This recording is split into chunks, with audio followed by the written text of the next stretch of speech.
Hello and welcome to the channel stock desk. पिछले video में मैंने म्यूचुअल फंड के बारे में बताया था कि कैसे हम अपने इन्वेस्टमेंट पे अच्छा रिटर्न पाने के लिए म्यूचुअल फंड का सिलेक्शन करते हैं और म्यूचुअल फंड के स्कीम्स सेलेक्ट करने से पहले हमें क्या क्या फैक्टर्स देखने होते हैं। अगर आपने वो वीडियो नहीं देखा है तो पहले आप वो वीडियो देख लें।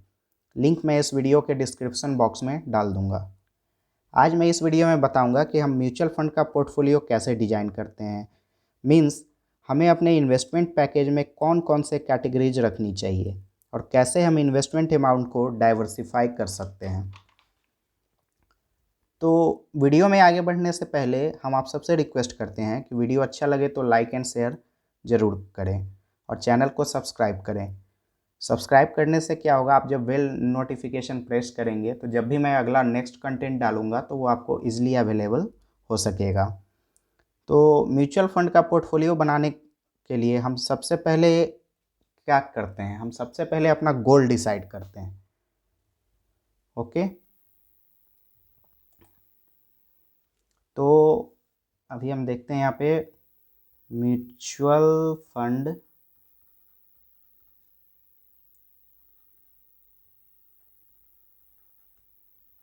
पोर्टफोलियो। ओके, म्यूचुअल फंड का पोर्टफोलियो हम लोग डिजाइन कर रहे हैं। तो इसमें हम सबसे पहले क्या देखेंगे, हमें पता होना चाहिए कि हम इन्वेस्टमेंट क्यों कर रहे हैं, आखिर हमने म्यूचुअल फंड को क्यों सेलेक्ट किया है, इसमें हमें इन्वेस्ट करके क्या फ़ायदा होगा। तो आपके सामने सबसे पहले आपका गोल होना चाहिए, आपका इन्वेस्टमेंट ऑब्जेक्टिव होना चाहिए कि आप किस लिए म्यूचुअल फंड को में इन्वेस्ट कर रहे हैं। ओके, तो गोल आपके क्या क्या हो सकते हैं। जैसे मान लीजिए आप एक अर्निंग मेंबर हैं, आपके किड्स हैं, तो अभी बच्चे छोटे हैं, आपके 4 साल 5 साल के बच्चे हैं, तो इनके फ्यूचर के लिए आपको म्यूचुअल फंड की प्लानिंग करनी होती है, म्यूचुअल फंड में इन्वेस्टमेंट करना होता है। तो इनके फ्यूचर में इनके लिए पैसे किस किस चीज़ के लिए ज़रूरत पड़ सकता है। तो first one is education.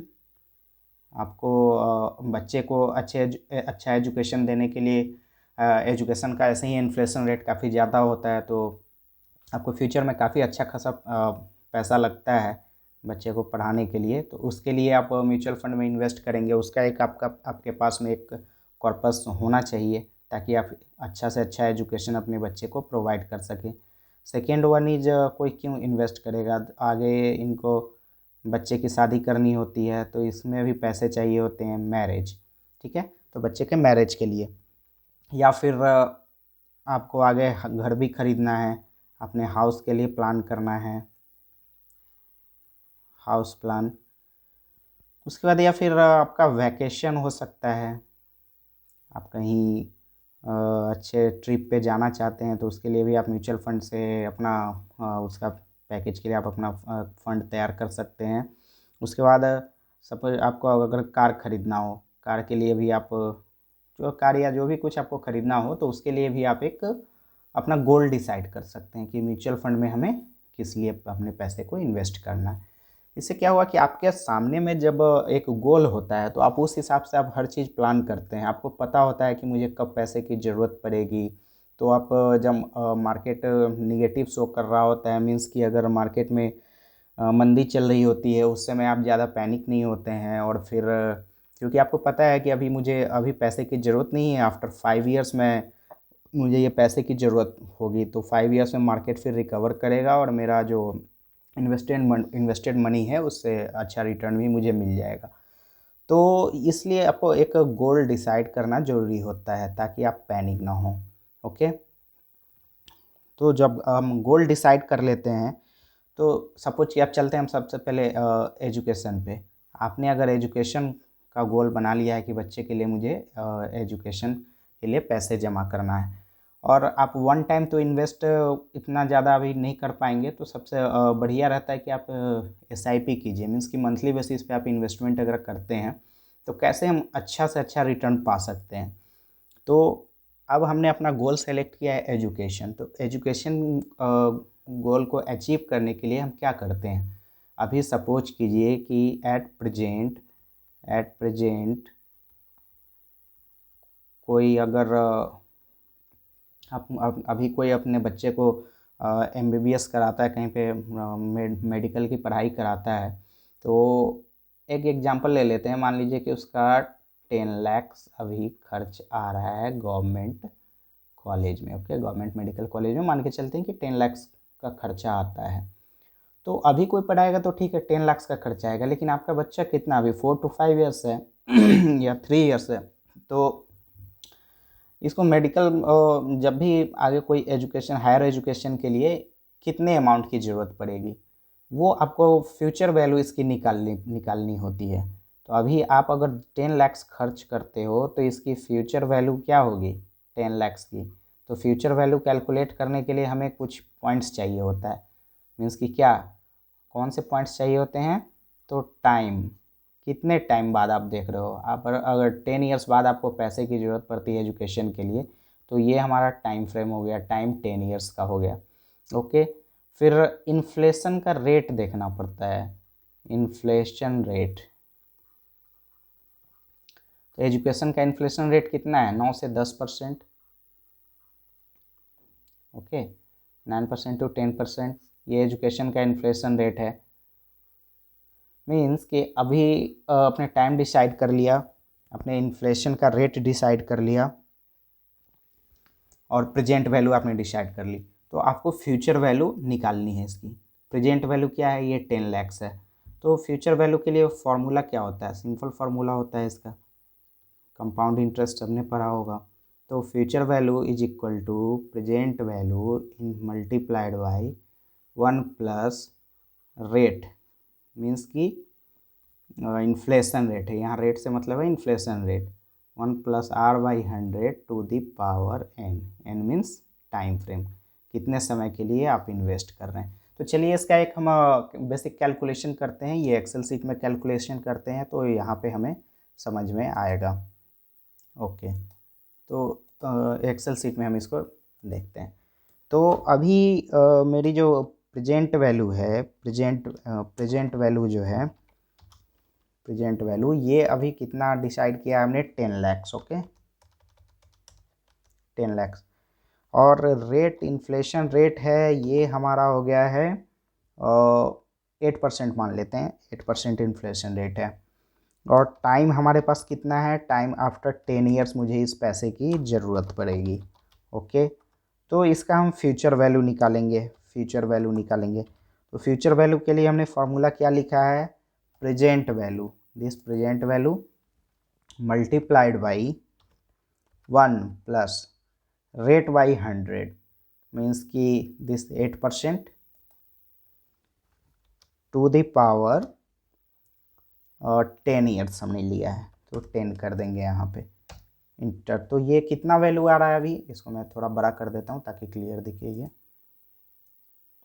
Okay, तो इसमें जो वैल्यू आ रही है वो कितनी आ रही है, ये हो गई 21.58 लैक्स। मीन्स कि आपको जो अभी 10 लैक्स का एक्सपेंसेस आ रहे थे एजुकेशन पे, हायर एजुकेशन पे, वो आफ्टर 10 ईयर्स 8% का अगर इन्फ्लेशन रहता है तो वो 21.58 लैक्स की ज़रूरत होगी। लेट्स से इसे हम मान लेते हैं 22 लैक्स राउंड फिगर में। Okay, 22 lakhs means 22 lakhs rupees की आपको ज़रूरत होगी। तो हमारे पास सब एक हमारा गोल हो गया। गोल क्या है हमारा, यहाँ पे एजुकेशन हमारा गोल है। एजुकेशन गोल के लिए हमारे पास फंड की रिक्वायरमेंट कितनी है, तो अब 22 लैक्स की रिक्वायरमेंट होगी। कितने टाइम बाद, तो 10 ईयर्स के बाद। ओके, तो हमारे पास एक वैल्यू अब मुझे मिल गया है कि 22 लैक्स रुपीज़ मुझे एक्यूमुलेट करने हैं। तो ये एक्यूमुलेट आप कैसे करोगे, तो इसके लिए हम क्या करते हैं, अब हम चलते हैं कि SIP करने के लिए हमने सेलेक्ट कर लिया है कि मुझे म्यूचुअल फंड में, डिसाइड कर लिया हमने कि मुझे म्यूचुअल फंड में इन्वेस्ट करना है। 22 लैक्स रुपीज़ हमें कैसे भी एक्यूमुलेट करना है। तो इसका हम कैलकुलेशन करेंगे। ओके, कैलकुलेशन करेंगे कि मंथली हमें कितना इन्वेस्ट करना होगा इसमें। इसके कैलकुलेशन के लिए क्या है, तो हमारे पास फ्यूचर वैल्यू हमारा है 22 लैक्स। ओके, 22 लैक्स रुपीज़ चाहिए हमें। और इन्वेस्टमेंट हमें कैसे करना है, इन्वेस्टमेंट हमें करना है मंथली। ओके, तो चलते हैं हम जो हमारे म्यूचुअल फंड के एएमसी होते हैं, मीन्स एसेट मैनेजमेंट कंपनी, जिनका हमें स्कीम खरीदते हैं, उनके साइट पे चलते हैं। वहाँ पे एक सिंपल कैलकुलेटर दिया होता है, तो वहाँ पे हम कैलकुलेट करके देखते हैं कि इसमें कितनी वैल्यू आ रही है उसकी। ओके, तो चलते हैं हम उनके साइट पे। तो देखिए यहाँ पे SBI का साइट खोलते हैं, SBI म्यूचुअल फंड का। ओके, तो हमारे पास अभी लोड हो रहा है। तो हम अब हम मान के चलते हैं यहाँ पे कि हम 5000 रुपीज़ मंथली इन्वेस्ट करते हैं। ओके, 5000 मंथली इन्वेस्ट करते हैं। हमारे पास टाइम कितना है, 10 ईयर्स का। और एक्सपेक्टेड रिटर्न, अब जब आप म्यूचुअल फंड में इन्वेस्ट कर रहे हो तो अच्छे रिटर्न के लिए कर रहे हो, तो मीन्स कि आप 10% से कम रिटर्न क्या एक्सपेक्ट करोगे म्यूचुअल फंड से। और जनरली लॉन्ग टर्म में ये 10% रिटर्न ज़्यादा ही दे देता है, 15-16% रिटर्न दे देता है, लेकिन हम सेफ साइड चलते हैं, मिनिमम 10% ले लेते हैं रिटर्न हमें मिलेगा। ओके, और ये टॉपअप वैल्यू है, मीन्स कि आपको ईयरली बेसिस पे आप कितना टॉपअप करना चाहते हैं उस पर। तो ये हम सपोज करते हैं कि 5000 से हमने इन्वेस्टमेंट स्टार्ट किया और 1000 हर साल हमको बढ़ाते चलना है। तो अब देखिए यहाँ पे आपका you will earn how much, 17,95,000, means कि आप 5000 रुपये मंथली इन्वेस्ट करते हो और 10 ईयर्स तक 1000 आप एनुअली इंक्रीज करते हो अपने इन्वेस्टमेंट में। परसेंटेज वाइज नहीं है, वो थोड़ा ज़्यादा हो जाता है, लेकिन आप फिक्स कर लो कि हाँ 1000 रुपया हम हर साल इसमें इंक्रीज करते हैं, तो 10 साल के बाद में आपकी वैल्यू ये 17.95 लाख हो जाएगी। क्या 22 लाख पहुँचा है ये? अभी नहीं पहुँचा। चलिए 1000 हम और बढ़ा करके देखते हैं अपना इन्वेस्टमेंट। अब ये 20 लाख पहुँच चुका है। ओके, अभी भी नहीं हुआ है, 7000 करते हैं। हाँ, अब 22 लाख हो चुका है। ठीक है, तो अब हमारा गोल यहाँ पे अचीव हो जाएगा। दैट मीन्स कि हमें एजुकेशन के लिए 7000 रुपीज़ पर मंथ का SIP करना है। और इस पर मंथ का जो 7000 SIP करेंगे, इसको हम हर साल 1000 रुपया बढ़ा देंगे। मीन्स कि अभी 2021 में हमने 7000 किया है, 2022 में ये 8000 हो जाएगा, फिर 9000 हो जाएगा, नेक्स्ट ईयर फिर 10000 हो जाएगा। तो इस तरह से करके आपका इन्वेस्टमेंट बढ़ते रहना चाहिए, तब अब अपने गोल पे बहुत ही ईजिली पहुंच सकते हैं। अब चलिए हम देख लेते हैं कि अगर थोड़ा सा बेटर रिटर्न अगर हमें मिल जाता है, जैसा कि म्यूचुअल फंड में मिल जाता है, और 15% कर देते, तो यही वैल्यू आपको 28 लैक्स की हो जाती है। डैट मीन्स कि आप काफ़ी हैंडसम रिटर्न, अच्छा रिटर्न आप पा सकते हैं इस छोटे से इन्वेस्टमेंट में। ओके, तो ये 7000 रुपीज़ हमने मंथली इन्वेस्ट किया है स्टार्टिंग में। ओके, तो अब हम देखते हैं कि 7000 तो हमने डिसाइड कर लिया कि मंथली इन्वेस्ट करना है। अब इसको हमें, अब सवाल यहाँ उठता है कि हम किस स्कीम में पैसा लगाएंगे, किस स्कीम को पैसे लगा करके हमें अपने पोर्टफोलियो को बैलेंस करना है।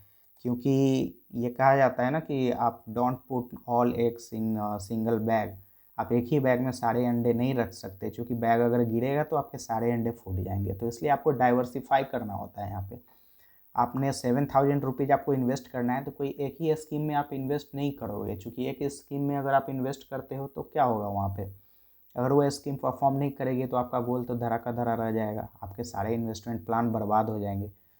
तो इसलिए आपको 7000 को डाइवर्सिफाई करना है, different categories and different sectors में आपको मनी को डाइवर्सिफाई करना है। तो वो कौन कौन से, अभी यहाँ पे हमारा SIP वैल्यू जो है, SIP हमने 7000 का लिया है मंथली। ओके, किसके लिए ले रहे हैं, जस्ट रिमेंबर हमने क्या डिस्कस किया था, एजुकेशन। हमारा गोल क्या है यहाँ पे, एजुकेशन है। टाइम फ्रेम क्या है हमारी, 10 ईयर्स का। जस्ट मैंने एक एग्जांपल लिया, आपका कोई 15 ईयर्स भी हो सकता है, 20 ईयर्स, जो भी हो सकता है। जब भी आपको मनी की रिक्वायरमेंट हो आप हर चीज़ के लिए प्लान कर सकते हैं। टाइम फ्रेम 10 ईयर्स है। इन्फ्लेशन हमने सपोज किया हुआ है 8% का।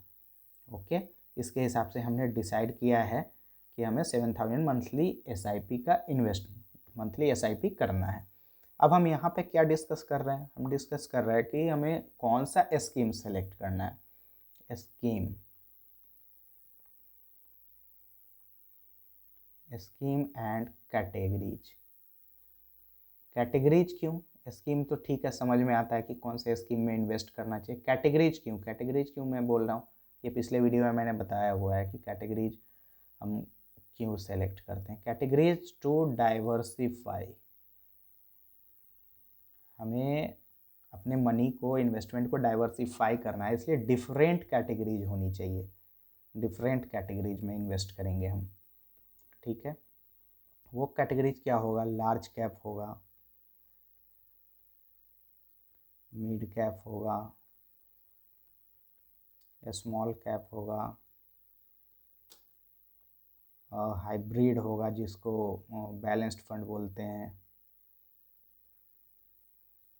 हाइब्रिड फंड होगा। तो इन सब के बारे में मैंने पिछले वीडियो में डिस्कस किया हुआ है, वो आप जा करके देख सकते हैं कि लार्ज कैप क्या होता है, स्मॉल कैप क्या होता है, हाइब्रिड फंड क्या होता है, इन सारे। तो ये कैटेगरीज है, इससे हमारा क्या होता है, इन्वेस्टमेंट हमारा डाइवर्सिफाई हो जाता है। ओके, तो अब 7000 को करना है, मुझे इन्वेस्ट करना है और डिफरेंट स्कीम्स लेने हैं, मुझे डिफरेंट कैटेगरीज लेनी है। तो इसमें हम इसको बैलेंस करें तो सबसे पहले तो आप एक पॉइंट जस्ट रिमेंबर, क्या रिमेंबर करना है? हाँ, क्या रिमेंबर करना है कि आपके पोर्टफोलियो में मैक्सिमम 3 to 4 स्कीम्स होंगे। कितने स्कीम्स होंगे? 3 to 4। ये आपको याद रखना है। आपने एजुकेशन के लिए प्लान किया है तो बहुत से बहुत आप 4, बहुत हो तो 4 स्कीम रखेंगे, उससे ज़्यादा आपको नहीं रखना है। क्यों नहीं रखना है? क्योंकि आपका फिर पोर्टफोलियो ओवर डाइवर्सिफाई हो जाता है। मीन्स कि आप अगर लार्ज कैप में इन्वेस्ट कर रहे हो, सपोज कीजिए HDFC बैंक में आपका पैसा लग रहा है, तो आप डिफरेंट स्कीम सेलेक्ट करोगे, हर स्कीम HDFC बैंक में इन्वेस्ट करता ही है, तो उससे फ़ायदा नहीं है ना। आपका बहुत ज़्यादा ही मनी डाइवर्सिफाई हो जाता है। मतलब कि आपने SBI का भी लिया है, वो भी HDFC में लगा रहा है, HDFC बैंक का म्यूचुअल फंड लिया है, वो भी HDFC में लगा रहा है, रिलायंस मीन्स निप्पन का आपने लिया तो वो भी लगा रहा है, तो सारे लोग एक ही स्टॉक में लगा रहे हैं पैसा।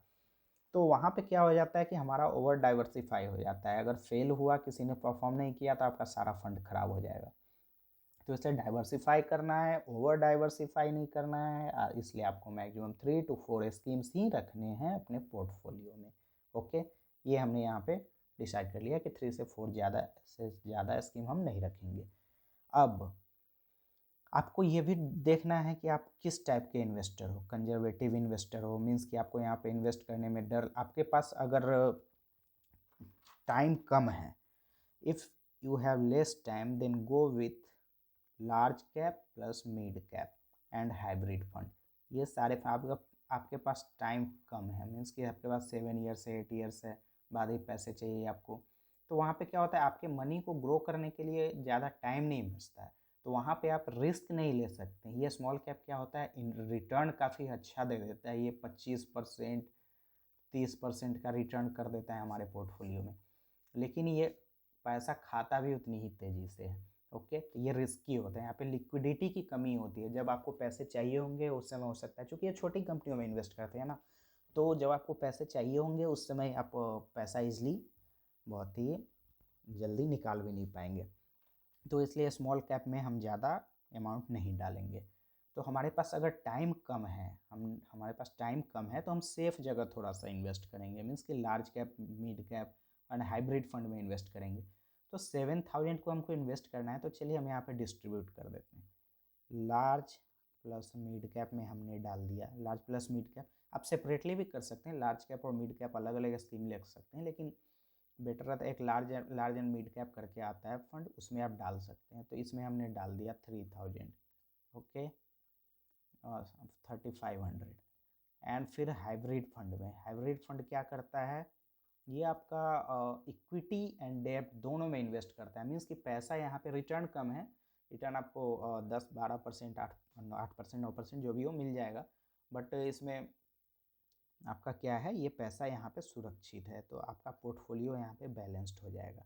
मीन्स 3500 आपने लार्ज एंड मिड कैप में लगा दिया है, 3500 आपने हाइब्रिड फंड में लगा दिया, आपका 7000 यहाँ पे हो जा रहा है, ठीक है, 7000 हो गया। इसी तरह आपने अगर मैरिज के लिए प्लान किया है और सपोज कीजिए कि वहाँ पे आप 5000, चूँकि मैरिज के लिए आपके पास डेफिनेटली एजुकेशन के लिए प्लान कर रहे हो तो शादी कब करोगे, पढ़ाई हो जाएगी उसके बाद 5 साल 6 साल बाद ही शादी करोगे उसके, क्योंकि आप एजुकेशन में भी तो टाइम लगता है ना, कोई भी कोर्स कंप्लीट करने में टाइम लगता है। तो मान लीजिए मिनिमम 5 साल बाद हम शादी करते हैं तो हमारे पास टाइम यहाँ पे ज़्यादा है, मैरिज में हमारे पास टाइम ज़्यादा है, तो हमारा इन्वेस्टमेंट अमाउंट और कम हो सकता है यहाँ, और हम थोड़ा सा रिस्क भी ले सकते हैं इसमें, क्योंकि हमारे पास टाइम ज़्यादा है, हम अपने मनी को ज़्यादा टाइम दे सकते हैं ग्रो होने के लिए।